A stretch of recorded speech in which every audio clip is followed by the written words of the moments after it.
مثل هوای نزدیک پاییز، مثل همون کافه و همون میز، با تو همه جا، با تو همه چیز یادم میمونه.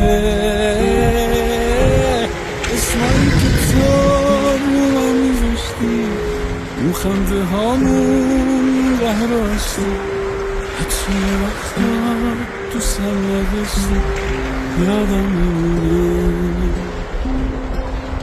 اتاق خواب سرده، منو قلب یخ کرده، اون بیرون شبا مشبیه بارون میباره از پشت پرده، غمگین و خسته شهر رو میبینم که ما دوتا رو بغل نکرده.